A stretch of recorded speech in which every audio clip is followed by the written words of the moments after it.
Hi, and welcome to Rocky Mountain Views. I'm your host, Martha Thompson. Today we have joining us Charles Bynum. He's the author of a new book called The Other Side of Hell, and it is a roller coaster ride. He takes us through the depths of addiction, into imprisonment, and eventually into true happiness and a peaceful awareness. So thank you so much for being with us today. Thank you. I've got to tell you, I didn't know that you could read a book, any of us could read a book, and it would make me feel as if I had gone through this with you, but yours does. Wow, thank you. That was the point behind writing it. I'd seen a number of books speaking to these issues, but what I had not seen was anything that actually just takes the reader through the journey. And taking the reader through the journey gives them this experience of that situation. In my case, it was the depths of drug addiction, prison, and then that spiritual awakening on the other side. There were a number of books that speak to those issues, or to issues like spiritual awareness. Right. But actually going through that journey, I thought would be more helpful, a more visceral experience, if you will, for the reader. It is, and what I really got out of it is that we don't have to be someone who's in trouble with addiction in our lives to relate to this book. I found myself in this in many pages. I've heard that often, actually. Addiction is an extreme manifestation of a condition that I think just about everyone has experienced to one degree or another. We've all experienced sadness and despair and trauma and difficult times in our lives. Mm-hmm. Some of us turn to drugs and alcohol and things of that nature during that, but other people find other ways of coping, some of them more healthy, some of them less healthy. But everyone has experienced these feelings, and this book is about finding your way out of that, no matter who you are. Out of the crisis. Out of the crisis, yes. Well, I'm going to, if you don't mind, I'm going to go through several parts of the book and quote you to yourself. Okay. And if you would, just walk us through what was happening at that time. Sure. Okay? So this will give you an idea in the beginning of what Mr. Bynum was going through. I have many times been asked by otherwise normal people to explain the insanity of addiction. What, they ask, would make a successful, well-educated man of 42 years of age go so completely insane?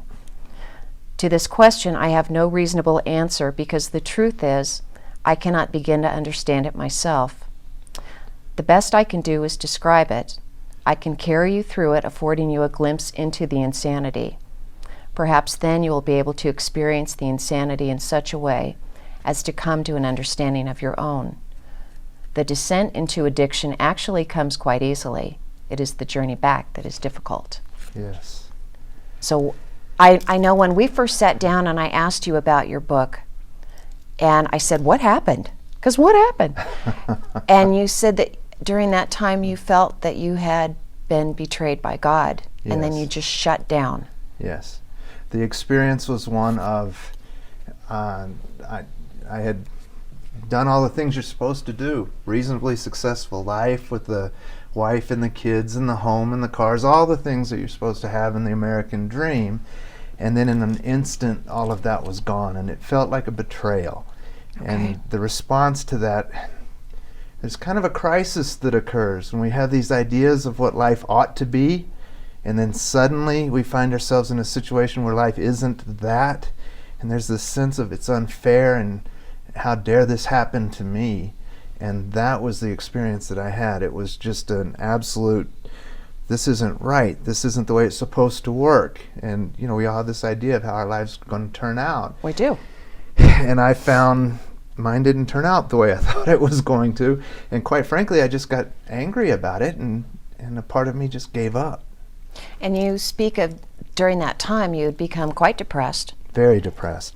And go ahead. No, that was a very difficult time because I always thought depression was something that was just silly things that weak people do. You know, they hide behind that, if you will. But when it happened to me, there was this darkness that descended upon me that was so heavy that just doing something simple like getting out of bed in the morning became an incredible chore. It was incredibly difficult. It just felt like the weight of life bearing down on you, and you can't hardly make yourself move. And when I found myself caught in that, it was, like I didn't know that was even possible, that a person could feel that dark and that despondent. So it was quite an experience. But you turned to professional help. You didn't just go out looking for a That is drug true. to fix it. That is true, but like a lot of people in that situation, the professional help, however wonderful it may have been, I was incredibly resistant to it. There's this thing where you start to get invested in your own suffering, Okay. and that the idea, you begin to define yourself by it, and then the question becomes, who am I without it? And you don't want to let go of it. And I didn't know, you don't know this when you're doing it. You think it's happening to you, but I didn't want to let go of that. This was unfair, what happened to me. I should not have gone through this. And I didn't want to let go of the fact that that was unfair, if that makes sense. It does make sense. We get invested in thinking that we've got things figured out, and usually, at least my experience is, it's when I least have things figured out. Yeah, I thought I was in control of every aspect of my life. And then suddenly, boom, I'm not in control like I thought I was. I didn't want to accept that reality. I did not want to let go of that illusion of control, if you will. I understand. And again, you write about this with such incredible honesty. I don't know that I've ever come across anything like it. This next part is when things are really starting to back up on you. And you say, looking back, I am overwhelmed with the sense that life has some strange intelligence to it. It seems as if every event in my life occurred so as to bring me towards some mystical revelation. Life was trying to teach me something, and I did not want to learn. I was locked in a battle with life, and I was struggling to win, using every means at my disposal to do so. But life is also patient. All of the energy I put into fighting it, again, only served to strengthen its resolve. I know now that this is a battle I could not win, but at the time, I was not ready to give up. Yes. Was that in the midst of drug use? That was in the midst of it. This whole idea that, it's kind of interesting. I was caught in the insanity of that drug use, but at the same time, as I look back now, I knew, or I had a sense somewhere in me, that life is pushing me in a direction that I'm not ready to go. I sometimes tell people life is like a piece of rubber stretched over a wooden ring, and it'll push against you only to the extent that you push against it. Makes And sense. it's trying to push you into this state of equilibrium and lead you along, and if you fight it, you lose ultimately. It seems to have an intelligence and a wisdom to it that we only begin to realize when we surrender ourselves to it and go with it. This fighting against it. I sometimes tell people that I think it's a good idea. I used to think that rivers should flow uphill, because it would make more sense. You could ride your canoe uphill and carry it down rather than have to carry the thing up. And so you'd see me in the middle of the river on any given day pushing that water, and you come up to me and say, Charles, what's bothering you? And I'd say, this stupid river's not cooperating. Then Okay. one day I figured out rivers flow downhill, and that's okay. They're beautiful exactly as they are, and they don't need me to change them. And life to me is like that. It's beautiful the way it is. It has its exciting and fun times. It has its difficult and painful times. But I learn a lot through the idea of meeting adversity with integrity. That practice is one that you need adversity in order to be able to do, and in order to be able to really master it. We all behave well when it's easy to behave well. Of course. What do we do when it's difficult? Do we abandon our principles then? And the only way that we have of practicing and learning that is through responding to these difficulties that life throws our way. And that, to me, is what I was not yet ready to learn. I abandoned those principles when I thought life had betrayed me, as opposed to strengthening those principles in response to the difficulties that life was presenting me. But those struggles you're right about that. I know that I don't learn anything in good times, in easy times. I learn when my back's against the wall and I Yes. find out who I am and where I need to grow. So you you spend actually a lot of time even teaching people that these days. That is true. I now spend my time, I do a lot of volunteer work. I do a lot of volunteer work at ComCore, working with the people. ComCore's community corrections for the people who are transitioning out of prison. So I work with those people, trying to help them readjust into society. Been invited now to work with Teen Court. We have a teen court here in town with a straight talk program that they've asked me to come in and work with them on, speaking to these teenagers who are first-time offenders who are getting in trouble. Okay. I've also been invited in at Fort Carson, so I'm working with the soldiers who go off to war and come back with PTSD issues and then develop substance abuse issues and things of that nature. So this book has gotten me into those different environments where I can take this message to people and bring it to people at their time, in their time of need. And you know what they're feeling because you've been there. Yes, and that's a very helpful advantage to be able to say, you know what, I've suffered too. There is a way out of this. There really is a way out, as dark as it feels. And it does feel dark, and all of us feel like ours is the darkest. Nobody's was ever as bad as mine. Exactly. But one of the things that the message that I carry through that book is, not only do I take a person into that darkness, but I show them there is a path out. You do. And that path out is through this total acceptance of life as it is, and recognizing that the reality I'm going to live in tomorrow is dependent upon the choices I make today. So every decision that I make today is creating my reality. The more healthy those decisions, the more healthy my tomorrows are going to be. And a lot of this you learned from what you call your cellie, your cellmate. Yes. His name was Ray. Right. And this is when you first started to understand what he was talking about. And you said, I stared hard at Ray as he picked up his book, laid back on his bunk, and began to read. I did not know it at the time, but a seed had been planted in my mind. It was a seed that one day would sprout and grow, bearing the sweetest fruit imaginable. I still had no idea what it was Ray was trying to tell me, but whatever it was, it had caused a deep disturbance in my soul. It contained a truth I was utterly blind to, but it was there just the same. One day I would come to know what that truth was. Yes. And that's in essence what you're speaking about today. So I imagine that today you're trying to be a ray for somebody else. Exactly. You go out and plant those seeds in the minds of other individuals, the same seeds that sprouted in this one, and then let it go. That's the most important part. It's not for me to go out and save anybody. I don't have any message that I'm going to save the world and I have all the answers. Everyone's path is uniquely their own. But I can help plant a little seed here and there that was helpful to me when Ray implanted it in my mind, that I can then share with another individual, and maybe it will one day speak to them. So there's kind of a trust in this divine essence that I don't have to carry it all the way through. I just do the part that's there before me when it's there before me. Well, we really can't do it for someone else. We can't walk that journey for them. That's true, but it is awful tempting sometimes to try to do that. One of the things that I see a lot in recovery is families who are struggling with their loved one who has an addiction problem, and they end up trying to do things for them to help them, and what they end up doing is enabling that behavior, and through the best of intentions they make the situation worse. The person sometimes has to, well, let me speak for me, I had to suffer to the point I had to suffer before I was softened up enough, if you will, to where I was malleable enough that I could be worked with. And it's that essence, if you will, that worked with me and started molding me into a new realization, a new awareness.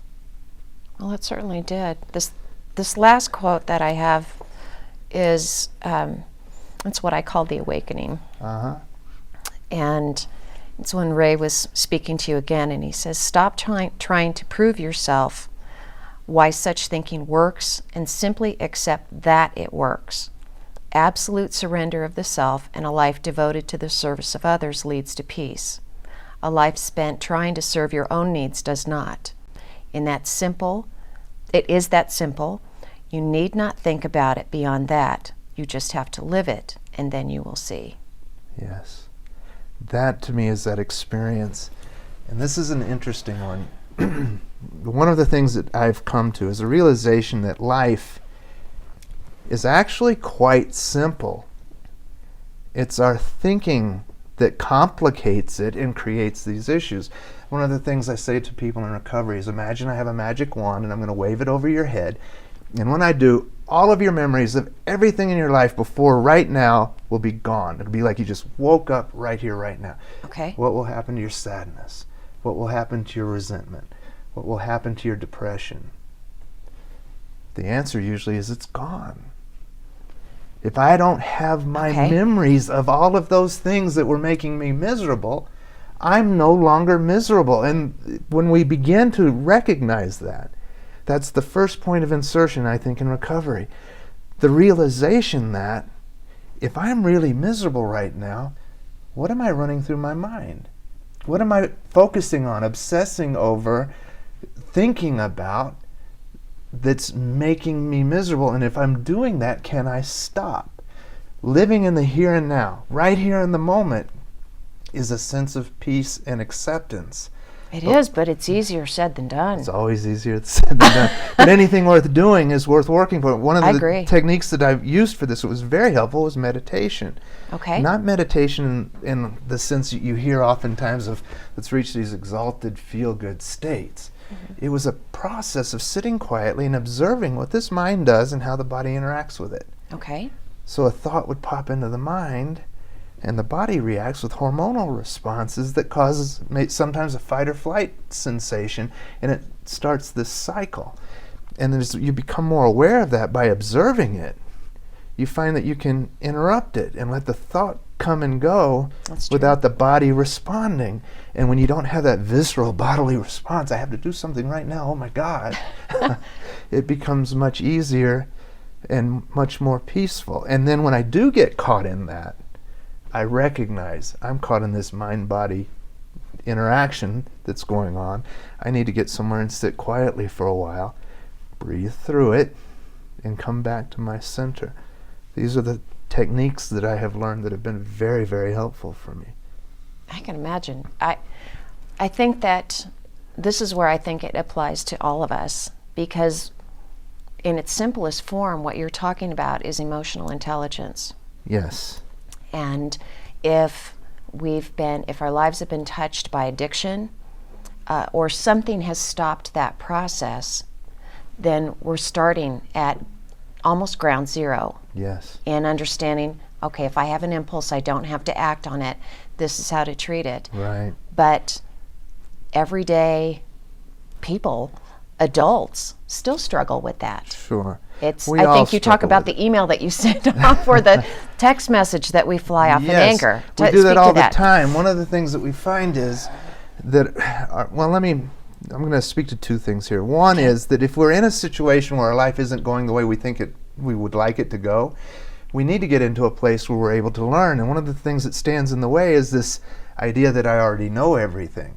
So I tell people all the time, I thank God that I was cured from the disease of knowing everything, because when I knew everything, I could learn nothing. Right. So it's important that we recognize if our lives aren't going the way we want, then perhaps we need to start listening to someone whose life is and learn from that person. Now, when it comes to the angry email message or something, one of the things that happens is we learn all of this wonderful stuff on how to be happy, and there's all kinds of books on how to live your life wonderfully. Oh, yeah, there's lots. Yeah, the issue, though, is we learn all that wonderful stuff, but what happens when my anger surges? When my anger surges, I am now in an emotional state.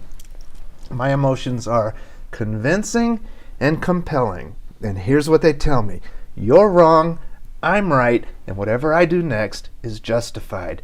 That's the moment where we send that angry text message or email message, you sorry so-and-so, you deserve this sin. Then we go to bed, wake up the next morning and look at it and go, what was I thinking? We've all experienced this. Right. Maybe it's not the email message or the text message. Maybe it's the words that came out of your mouth. And you wake up the next morning and go, why did I act like that? What's different? Well, what's different is your emotions have subsided, and now your view of reality is not the same. Where the night before I was the defender of everything that was just and right and good in this world, now I look kind of like a jerk. Uh-oh. And if that is the case, if we've all experienced that. Think of driving.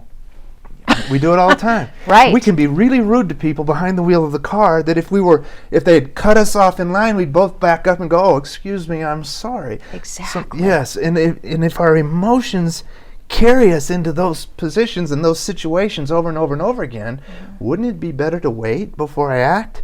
So that I don't, out of anger, commit myself to a course of action that I'm going to later regret. These are the things that we practice. And so what ends up happening is, as we practice them, we don't do them all that well at first, but as we become more aware of what we're doing and we practice this more and more, we find that we go there less often. When we go there, we don't go as far and we don't stay as long, so that period of time between, that peaceful, calm time between, becomes greater. Whereas my life used to be primarily anxiety and difficulty and agitation with moments of calm and peace. Now it's mostly calm and peace with moments of agitation. It's a complete shift. And This is why this is, so applicable to everybody. yes. But when I think of addiction or incarceration, I not only think of the person directly affected by it, as you said, the family is affected as well. Yes, it really is. So this is great advice for everyone. And sometimes the family actually suffers more than the individual. They suffer quite a bit. My mother speaks about that often. The time I was in prison, there was a part of her that was imprisoned with me. Wow. And we don't think of that very often. One of the things that we addicts and alcoholics tend to do is this. We hear this all the time about self-esteem. We need more self-esteem. We need to work on our self-esteem. We don't have self-esteem issues till we're caught. Prior to that, the only person I esteemed was me. What I wanted, when I wanted, how I wanted it, and whoever else got hurt, who cares? I mean, I wasn't thinking of it that literally, but I was acting that in my reality. I was only esteeming me. And one of the things that's really important that we start to do here is esteem and value others, the impact my behavior has on the people around me who love me and who I love, and valuing them. It's not about just valuing me. It's about valuing others. And that's where that prayer of St. Francis comes in. I tell people all the time, if you want more love in your life, go out and love someone. If you want more kindness, go out and be kind. And then you will experience love and kindness your own for others. And St. Francis in that prayer said, Lord, help me Lord, help me comfort rather than be comforted, understand rather than be understood, love rather than be loved, for it is through self-forgetting that one finds. That's the key. I'm not the center of everything. I need to sit. We hear it all the time, especially with addicts. Nobody understands me. Nobody understands me. If they understood, who are you trying to understand? Who That's are a great you question. Yes, that's where it starts to turn around. If I start giving rather than expecting to get, there's this peace that comes from that. There's this beauty that comes from that. I get to walk into Fort Carson, meet with these soldiers who are in need, and find a way to just reach them or touch them in some small way. That is a wonderful experience. Nobody can take that from me. No. That's my gift. And then I start doing like Gandhi said. Gandhi said, be the change you want to see in the world. You be it. You become it. It's a creative expression of you. Whatever you want to be, whatever you want to do, you find freedom through giving. We're limited when it's whatever I want to get. Absolutely. That's the difficult. So it's a turning around. There's an ancient book of Chinese wisdom called the Tao Te Ching, which says the path into the light appears dark. It says this because the path out of misery and suffering is counterintuitive. Clearly it is. If it were intuitive, we would have found our way there a long time ago. Right. We keep thinking more of this and more of that will make me feel better, and then I become a slave to my own wants, needs, and desires. But whereas when I turn that around and I'm giving to others, then it's just a gift. I love how you said that, because that's what I read into your book that applies to all of us, because I can either make myself a prisoner, Yes. or I can turn this around and really find true fulfillment. Exactly. We can become a prisoner of our own thinking. Yes. All of us, whether you're an addict In a or second. not. Exactly. And what we're talking about, or what I'm trying to bring through that the reader through this experience of, is that experience of freedom from that, the giving to others, and the freedom from that prison of the mind that I had constructed for myself.